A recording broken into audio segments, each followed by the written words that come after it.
Hey, just a heads up, I've left my job. It was draining me, and I need to finally focus on something real. I took out a loan against the house to fund a creative residency up north. I'll be away for a few weeks. Don't worry, everything's handled. We'll talk when I'm back.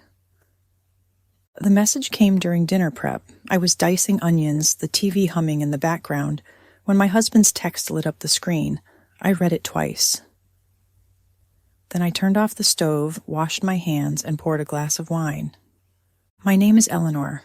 I'm 52, and I spent 27 years holding up a marriage that settled around me like a well-worn quilt, soft, familiar, and stitched with obligation. It wasn't violent or dramatic. It was quiet erosion. A slow drift of self, like sand pulled gently from the shore. 1,000 unspoken surrenders, biting my tongue to keep the peace, pushing dreams to the back burner so his could stay front and center, picking up overtime shifts to hold up a life we pretended was balanced. At first, it felt like devotion, like love measured in endurance. But love, real love, shouldn't feel like drowning in still water. Comfortable, yes, but also expanding.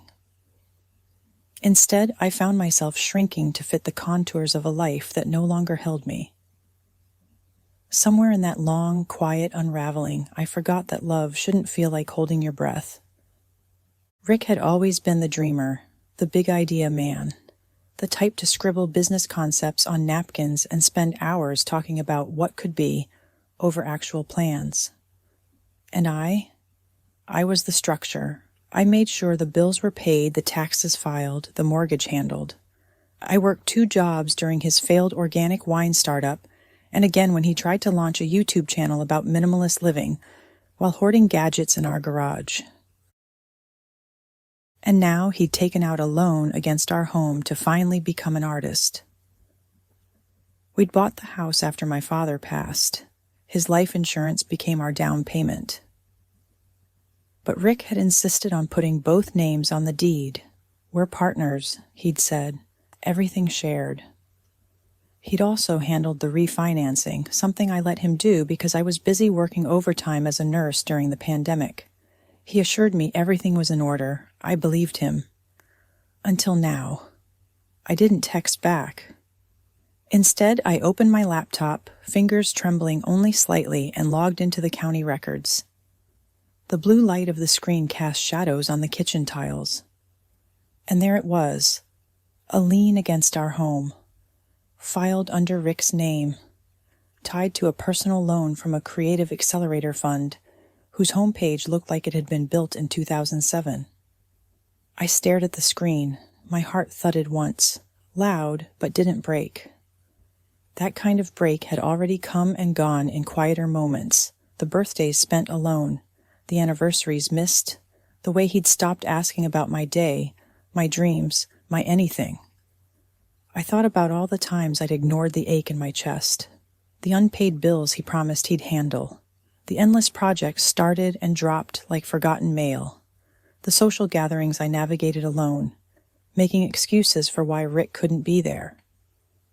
I told myself that's what marriage was, balancing the seesaw when the other person refused to lean in. But that night, staring at the legal proof of his choices, I realized something sharper than anger. I had been more alone in this partnership than I'd ever dared admit. And in that moment, the loneliness wasn't just something I felt. It was something I saw, in digital ink, in public records, in the mirror. And something in me finally exhaled. The next morning, I woke early, long before the sun rose. The house was still, the silence stretching comfortably around me like a new kind of freedom. I made coffee and sat at the kitchen table watching the steam rise and swirl in the morning light. No frantic rush, no obligations, just time, mine alone. I pulled out a notepad and began listing what needed to be done, not in panic, but with the kind of clarity that comes only after everything false has fallen away. I thought about the years I'd spent waiting for Rick to get his act together, the money I'd funneled into dreams that weren't mine, the emotional triage of keeping a life upright while someone else played at risk.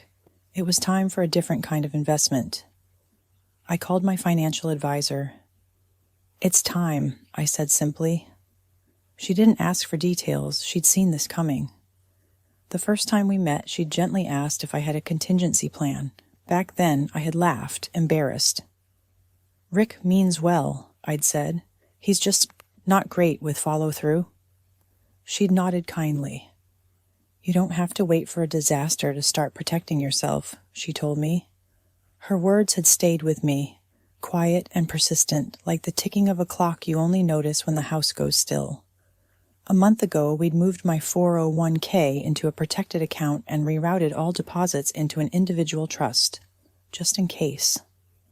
Then I called Julia, my best friend since nursing school, and asked if her guest room was still available for a few nights.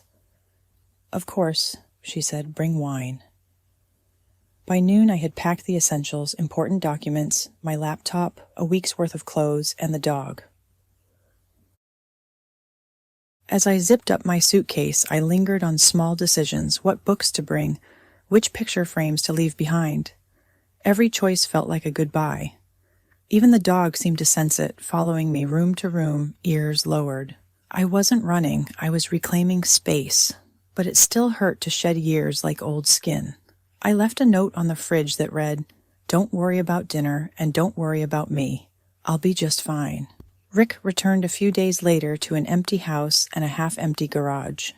I had taken what was mine. He must have wandered from room to room calling my name. The house was quiet, cleaner than usual. The absence of clutter made the absence of me louder.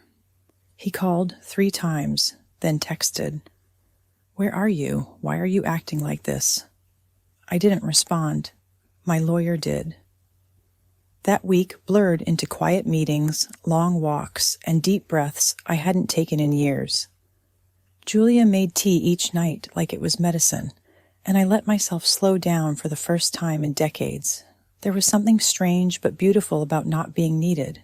No one demanding explanations, apologies, or solutions. Just space. In that stillness, I started noticing things. The softness of morning light, the quiet stretch of time between sunrise and obligation, the way my dog looked at me like I was whole. I caught my reflection one afternoon and didn't see the tired woman I'd known for years. I saw someone capable, clear-eyed, and most surprising, calm. It was like I'd peeled off a layer of someone else's noise, revealing a person I hadn't known I missed. That woman, the one who used to sing while folding laundry, who once read novels late into the night, who used to dance in the kitchen while dinner simmered, she hadn't disappeared. She'd just been silenced, buried beneath decades of emotional heavy lifting. Rick hadn't just created chaos, he'd dampened the parts of me that sparkled. For too long, I believed managing his mess was love. I mistook exhaustion for devotion. Now the clarity wasn't just freeing, it was sobering. I hadn't failed in the marriage. I'd just been the only one trying to make it work. And now, finally, she could breathe again. Meanwhile, Rick wasn't doing well. Mutual friends reported that he was agitated, short-tempered, and struggling to find steady income. The loan sharks he'd borrowed from weren't the patient type. He blamed me, of course. Said I'd sabotaged him, said I was cruel, but even his own sister stopped defending him. "Bad karma," she'd whispered when we crossed paths at the store. "You gave him decades, he gave you debt." And I gave him silence, the most powerful thing I had. The separation papers landed on his desk the following week. And so began the unraveling of the man who thought I'd never leave. The days that followed were oddly quiet. At Julia's, I found comfort in the rhythm of her household, tea in the evenings, shared laughter over bad TV. For the first time in years, no one needed me to fix anything. I slept deeply without the hum of anxiety beneath my dreams. It felt foreign, luxurious. I spent hours walking the dog, not because I needed to clear my head, but because I finally had the space to hear my own thoughts. Meanwhile, Rick began filling the silence with noise. He texted about missing socks, a misplaced charger, whether I'd seen the blender. Each message avoided the subject that hung heavy between us. Not once did he mention the loan. Not once did he ask if I was okay. Only what was missing from the house, not from me. The divorce took just under a year, but the months leading to it stretched with tension, strategy, and a quiet, transformative power. Every week brought a new wave of documentation, new meetings with my lawyer, new evidence quietly stacking in my favor. There were days I felt like a chess master, watching each move unfold exactly as it needed to, no emotion, just precision. But there were also days I'd break down mid-laundry, the enormity of it all hitting in the smallest moments. And it wasn't just a legal separation, it was a shedding. Of weight, of silence, of years spent holding my breath. I joined a book club. Not because I needed distraction, but because I wanted company, real, grown women who had stories of their own. We didn't just talk about the books, we talked about regret and resilience. I shared some of my story, not all of it, but enough to feel seen. The emotional unraveling was matched only by the slow and steady build of a new self. I repainted a room in Julia's house just to feel the brush in my hand. I wrote letters to myself and mailed them to my future. I started running again, not far, not fast, but enough to feel the ground under my feet. Rick, meanwhile, seemed to be floating further into fantasy. He began making videos on social media about reclaiming artistic identity in midlife. I watched one. He wore a beret. He quoted Thoreau. Comments were turned off. Friends sent me screenshots with messages like, "Is he okay? And did you see this?" I stopped replying. Because while he was chasing validation, I was chasing something quieter, self-respect, but the months leading to it stretched with tension and subtle transformation. I started keeping a journal, not to vent, but to archive. Every letter from Rick, every late-night message, every contradictory statement he made in text or email. It was no longer about responding emotionally. It was about documenting his unraveling. Each entry was methodical, clear-headed, and tinged with an odd sense of empowerment. I met regularly with my lawyer, who had become less a legal shield and more a strategic confidant. She admired how calm I stayed through it all. "You're not reacting," she once said. "You're resolving." And it was true. The more Rick spiraled, blaming me for his misfortunes, accusing me of betrayal, the steadier I became. His texts alternated between desperation and gaslighting. "We could fix this if you'd stop being so cold," followed by, "You were always selfish, you just hid it better." I responded to none of them. My silence wasn't passive, it was calculated. Every ignored call was a choice. Every forwarded email was a step closer to freedom. But the unraveling stretched far longer. At first, Rick treated it like a phase, like I would come to my senses. He sent flowers to Julia's house with handwritten notes, asking to talk. He emailed long, rambling apologies filled with half-truths and emotional bait. For every kind gesture, there was a cruel follow-up. He'd vacillate between regret and resentment. One minute, he missed me. The next, I had ruined his life. What he didn't understand was that this wasn't a negotiation. This was a conclusion. While he clung to the wreckage, I was planting something new. I started journaling every morning, not about him, but about me. My memories, my instincts, the pieces of myself I had put on a shelf. I went back to painting, not for a business or approval, but just to feel color again. I joined a Saturday hiking group with Julia. I started leaving my phone at home. The distance between us wasn't just physical, it was spiritual. I was becoming someone he wouldn't recognize and couldn't reach. Rick tried to stall, claiming we needed space to talk things through, but the financial damage he'd done made reconciliation a moot point. He left voice messages at odd hours, sometimes furious, sometimes weepy. He said I was overreacting, that I'd embarrassed him, that I'd always known he wasn't like other men, as if irresponsibility was a badge of honor. I listened to exactly one. Then I forwarded them all to my lawyer. He showed up to mediation in paint-splattered jeans, carrying a sketch pad like it was armor. In the weeks leading up to it, he had posted online, telling friends we were consciously uncoupling, that we were being adults about it.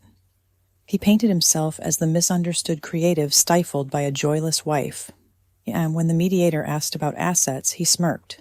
"We don't have much," he said. My lawyer slid forward a folder, bank transfers, credit card charges, the loan documents. All of it cataloged. Rick's smirk faded. In the end, I kept the house, thanks to a provision in the loan agreement he'd signed without reading. He was fully liable. The court ordered him to pay back the balance or surrender any future claims to shared property. He chose the latter. After the papers were signed, I bought a new sofa. Not to replace something old, but to mark a new space, one entirely mine. My consultancy continued to grow. We expanded into new services, supporting caregivers, designing wellness programs for hospitals, even partnering with a legal aid nonprofit to help women navigate separation and asset protection. What started as a lifeline became a ladder, for me and for others. And with every contract signed, every seminar taught, I felt a deeper sense of purpose. Not revenge, not closure, just expansion. At a conference luncheon, a woman in her 60s took my hand and said, "You're not just building a business, you're building a map for the rest of us." That's when I knew I hadn't just left Rick, I had stepped into myself. I took on 2 new partners. We hosted our first seminar, helping other women navigate caregiving, career changes, and financial independence. A young intern asked me once how I knew when it was time to leave. I told her I didn't, not really, I just knew I couldn't stay. That was enough. I spoke less about Rick and more about clarity, boundaries, and the quiet strength of knowing your worth. Rick moved to a small rental 2 towns over, a stark little unit behind a rundown strip mall from what I heard.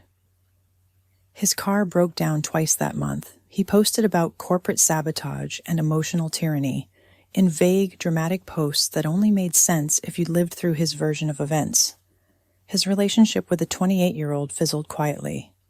She moved out, blocked him, and deleted the few photos she'd shared. It wasn't hard to imagine the reality catching up to her the way it did to me, but faster, more obvious. At 28, I might have done the same. He started showing up at old hangouts, hoping someone would ask about his next big thing. But no one did. Most people had moved on. A few pitied him. A handful crossed the street. Meanwhile, my business had doubled in size. I'd been invited to guest lecture at 2 universities. One of them printed an excerpt from my leadership talk on the back of their alumni magazine. Young women sent emails asking for mentorship. Older women sent letters thanking me for showing what's possible after 50. In quiet moments, I wondered if Rick ever looked around that little rental unit and thought of the life he used to have. The life I had built, sustained, carried. But that was no longer my burden.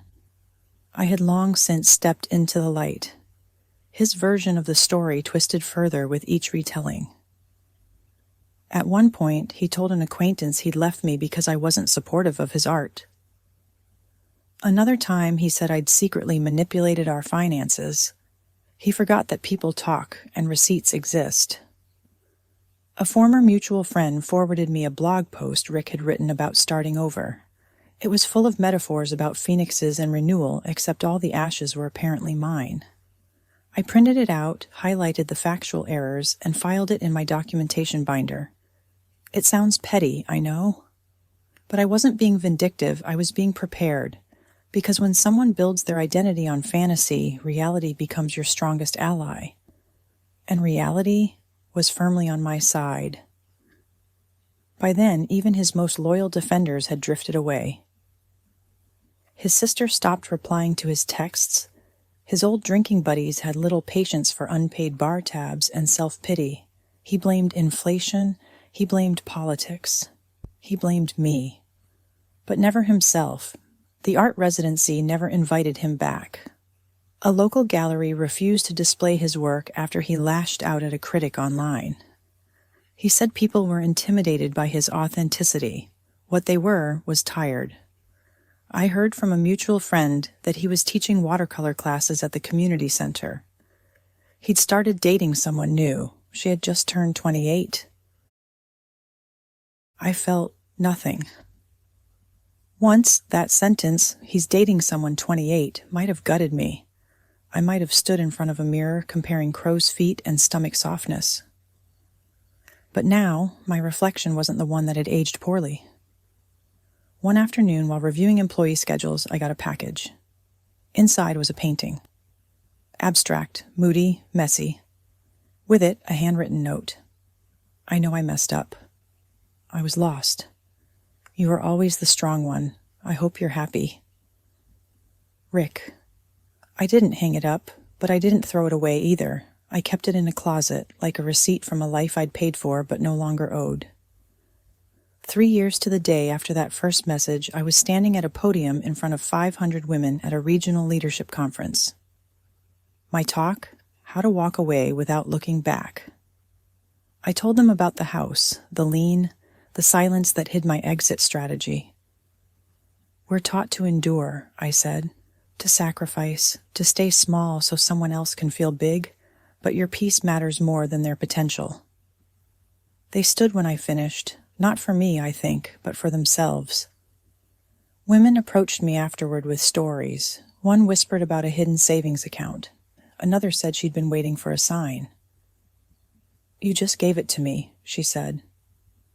I hugged her like I was hugging my younger self, scared but ready. When I got home that night, I opened a bottle of wine, not to celebrate a victory, but to honor a beginning. That evening, I walked through every room of my home. Each space held new energy, not scrubbed clean of the past, but transformed by what I'd chosen to build in its place. The kitchen wasn't just where I once stood dicing onions while my marriage unraveled. It was where I now made Sunday dinners with friends. The bedroom no longer echoed his absences, it held my peace. And the office, the one he said was a waste of space, had become the beating heart of a business that changed lives. The good kind, the dog curled up beside me on the new sofa. I looked around the living room, warm light, soft music, peace. The life Rick had bet I couldn't build alone. I had. And then some. Because the best revenge was never about ruining him. It was about finally choosing me. A year later, my coaching group had grown so large that we moved from the library to a local community center. We called ourselves the Second Bloom Collective, a nod to women blooming later in life, not in spite of hardship, but because of how they'd grown through it. I gave a talk at a regional wellness summit. My topic? Rebuilding with grace. I didn't name Rick, but I shared the lessons. Protect your assets, listen to your instincts, never confuse chaos for passion. The applause afterward wasn't polite, it was knowing. One of the attendees, a younger woman, pulled me aside. You make me less scared of getting older, she said. That night, I walked my dog through my quiet neighborhood, stars just beginning to flicker in the sky. I thought about the woman I had been at 30, even 40, bending, waiting, hoping. And I felt nothing but gratitude that she had finally let go. Rick faded. Word got around that he'd moved again, this time to a shared artist co-op out of state. Someone said he was trying to write a memoir. Another said he was teaching painting classes online. I didn't verify. I didn't need to. My story wasn't about him anymore. At our next group meeting, I brought a new woman into the fold. She was recently separated, frightened, but resilient. Her eyes held that flicker of awareness I recognized, the one that comes right before a new chapter begins. You're not alone, I told her, passing her a cup of tea. And you're not starting over, you're starting better. She nodded, a tear catching on her cheek. Outside, it had started to snow. Inside, we gathered around the table, trading pain for laughter, regret for resolve. And like that, the world kept turning. Not backward, not broken. Forward, better, free.